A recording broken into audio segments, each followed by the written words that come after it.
Here's the integral we're chasing. I equals the integral from 0 to infinity of sine of x squared over x dx. At first glance, it looks impossible. Sine of x squared oscillates faster and faster, and dividing by x barely tames it. As x scans forward, the curve swings above and below 0, and the shaded area keeps canceling itself like a hidden mask. The wild part? This messy push and pull converges to a clean number, pi over 4. Let us explore why. Now we make the problem look familiar. Start with the integral. I equals the integral from 0 to infinity of sine of x squared over x dx. The trick is a substitution that targets the exponent. Let u equals x squared. Then du equals 2x dx, so dx equals du over 2x.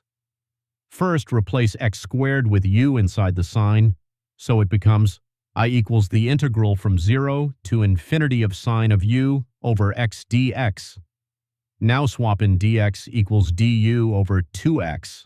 That gives I equals the integral from 0 to infinity of sine of u over x times du over 2x. And here's the payoff. Because u equals x squared, we have x squared equals u, so x times x becomes u. Everything collapses into a classic form. I equals 1/2 times the integral from 0 to infinity of sine of u over u du. So the original sine of x squared mystery transforms into the famous sine over u integral. But how do we actually evaluate that? So the big question is, how do we evaluate an integral like sine over u on an infinite interval? Here's the upgrade. Instead of staring at sine of u, we hide it inside an exponential. Define a complex function, f of z equals e to the iz over z. Why this one? Because Euler's formula says e to the iu equals cosine u plus I sine u. So the imaginary part of e to the iu is exactly sine of u, and dividing by z creates the over u structure we want. But there's a catch. F of z has a problem point, a pole, right at z equals 0. So we build a closed contour that follows the real axis, but detours around the origin with a tiny semicircle, then closes with a big arc. Now comes the key idea. Inside this contour, f of z is analytic everywhere we allow it to be because we avoided the pole. So the total contour integral satisfies. The integral around the loop of f of z, dz, equals 0. And that single 0 will force the real axis integral to reveal its value. On the complex plane, we'll assemble this contour in the same order you see it. First, we highlight the target integral, the two straight pieces on the real axis, gamma 1 on the right and gamma 3 on the left. These are the paths that will eventually produce the sine over u integral we care about. Next, we add the connector at infinity, gamma 2, the big arc in the upper half plane. If we choose it correctly, this arc won't contribute in the limit. It fades away. Finally, we deal with the only danger point, the pole at z equals 0. So we insert gamma 4, a tiny semicircle around the origin, so the contour never touches the singularity. Now the key move. Once the loop is closed, the total contour integral becomes gamma 1 plus gamma 2 plus gamma 3 plus gamma 4 equals 0, and that equation will force the real integral to appear. On the big arc, we want to prove its contribution disappears as r goes to infinity. Remember our function, f of z equals e to the iz over z. So we bound its size. Absolute value of f of z equals absolute value of e to the iz over absolute value of z. Write z as x plus iy. Then e to the iz equals e to the I times x plus iy, which is e to the ix times e to the minus y. So the magnitude becomes absolute value of e to the iz equals e to the minus y, because absolute value of e to the ix is 1. And on the arc, absolute value of z equals r. So we get the bound. Absolute value of f of z is less than or equal to e to the minus y over r. Here's the punchline. Along the upper arc, y is positive, so e to the minus y is shrinks fast.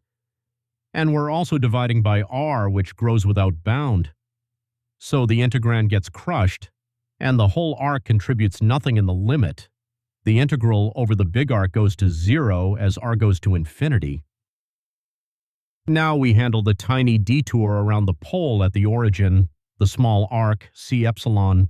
We parameterize it as z equals epsilon times e to the I theta, so dz equals I epsilon e to the I theta d theta. Now plug this into our function f of z equals e to the iz over z. On the arc, the z in the denominator cancels the epsilon in dz, and everything turns into an integral in theta. Next, take the limit as epsilon goes to 0.